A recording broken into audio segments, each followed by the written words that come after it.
Seat है गिरिडीह की seat. Giridih में जंग कितनी दिलचस्प है, यहाँ कौन बाजी मार सकता है। निर्भय कुमार शाहाबादी बीजेपी के टिकट से यहाँ पर चुनावी मैदान में है, तो सुदीव्य कुमार सोनू जेएमएम के टिकट से फिर से यहाँ चुनावी दंगल में है। नवीन आनंद चौरसिया यहाँ जेएलकेएम से कैंडिडेट हैं। तो गिरिडीह में जो जेएलकेएम के कैंडिडेट हैं वो कितना महत्व रखते हैं इन दोनों के मुकाबलों के बीच में। रंजन जी, क्या लगता है गिरिडीह की जो सीट है, ये जो इलाका है डुमरी गिरिडीह और कोयलांचल का कुछ इलाका, यहाँ पर जेएलकेएम की पकड़ बहुत मजबूत है। उन सब के बीच में बीजेपी और जेएमएम के कैंडिडेट, इन तीनों के बीच में भी क्या यहाँ त्रिकोणीय मुकाबला दिख रहा है? समीकरण किसके फेवर में जाते हुए दिख रहे हैं? देखिए, कोशिश तो यही की जा रही है कि यहाँ पर भी त्रिकोणीय मुकाबला बने और इसके लिए नवीन आनंद चौरसिया पूरा जोर भी लगा रहे हैं। लेकिन अगर हम यहाँ पर जो दो मुख्य प्रत्याशी हैं उनकी बात करें तो देखिए, सुदीव्य सोनू पहली बार 2019 में यहाँ से विधानसभा का चुनाव जीतते हैं और ये चुनाव जीतने के बाद उनका कद हर दिन थोड़ा थोड़ा बढ़ता ही चला जाता है और आज वो जेएमएम के कद्दावर नेताओं में गिने जाते हैं।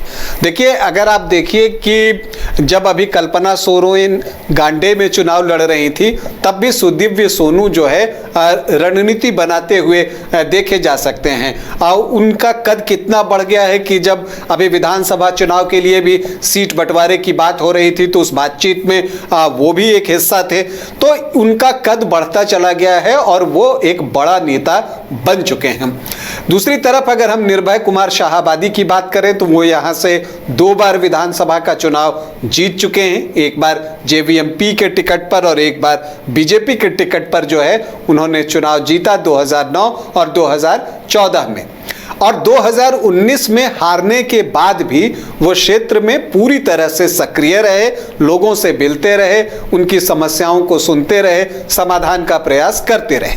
तो दो नेता जो जमीन से जुड़े हुए हैं उनके बीच ये मुकाबला होने जा रहा है। अब इसमें तीसरा एंगल बनाने की कोशिश जो है वो नवीन आनंद चौरसिया कर रहे हैं, जिन्हें जयराम ने अपनी पार्टी जेएलकेएम से टिकट दिया है। इसके अलावा यहाँ जेएमएम उल गुलान का भी प्रत्याशी है, क्रांति कुमार मुर्मू यहाँ से चुनाव लड़ रहे हैं, जागरूक जनता पार्टी से अनीशा सिन्हा चुनाव लड़ रही हैं। लेकिन हम ये देखें कि जेएलकेएम का प्रभाव कितना हो सकता है।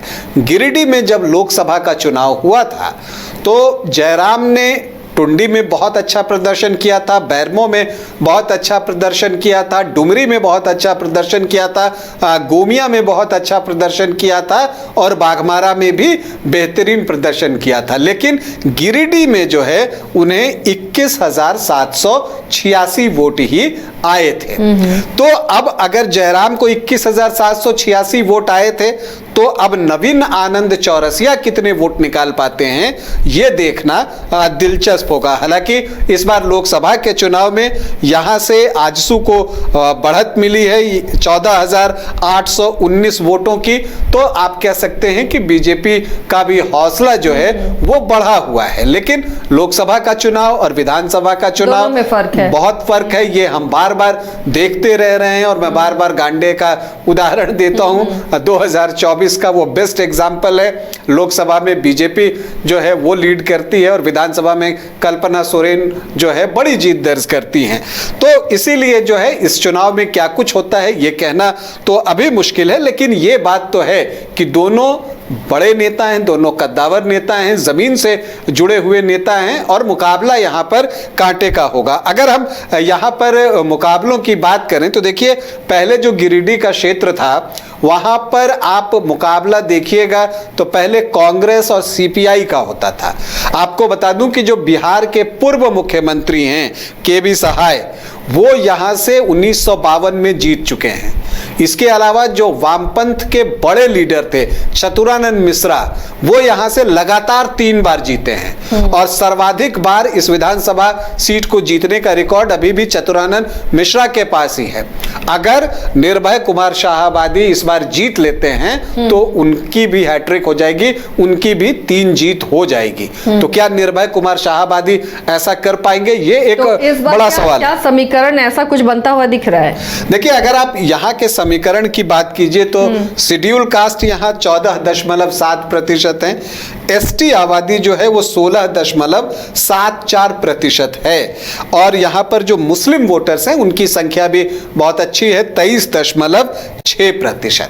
तो जो सुदिव्य सोनू का जो कोशिश होगी वो होगी कि जो मुस्लिम वोटर्स हैं 23.6% और जो एसटी वोटर्स हैं 16.74%, इसमें ज्यादा से ज्यादा वोट वो अपने लिए अर्जित करें। पिछली बार सुदिव्य सोनू को 48% से ज्यादा वोट मिला था, जबकि निर्भय कुमार शाहाबादी को 38.72, मतलब कि लगभग 39.39% वोट मिला था। तो जो मार्जिन था वो 9.5% के आसपास का था। तो अगर निर्भय कुमार शाहाबादी को बाजी पलटनी है तो उन्हें जो है सुदिव्य सोनू के कोटे से 5% वोट निकालने होंगे।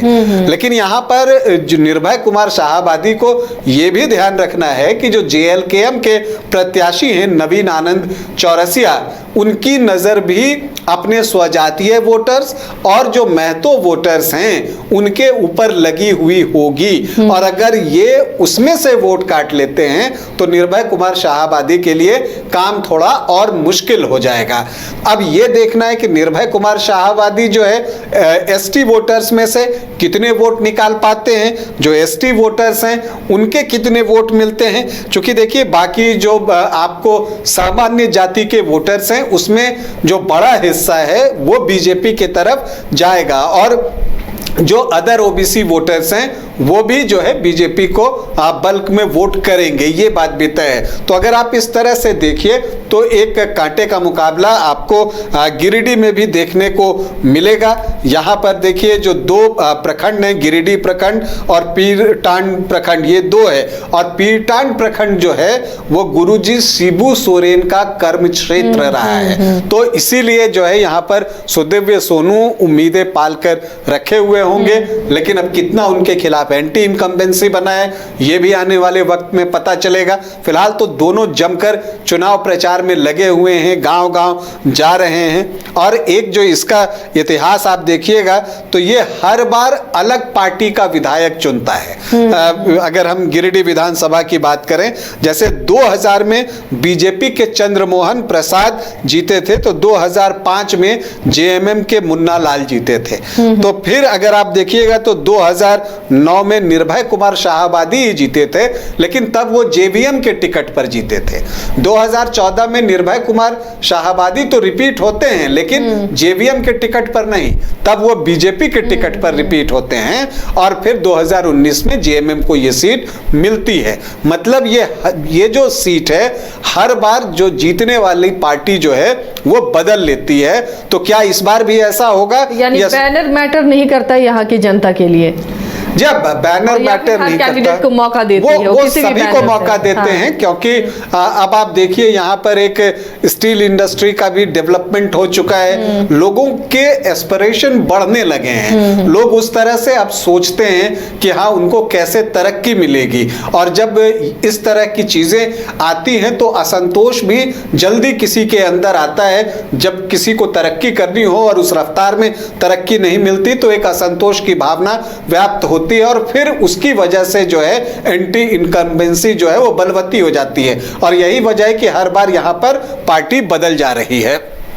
चलिए, तो ये गिरिडीह का मिजाज रहा है। अब देखना है इस बार गिरिडीह क्या तय करता है और गिरिडीह की जनता के मन में क्या है, जिसे वो ईवीएम में कैद करेगी।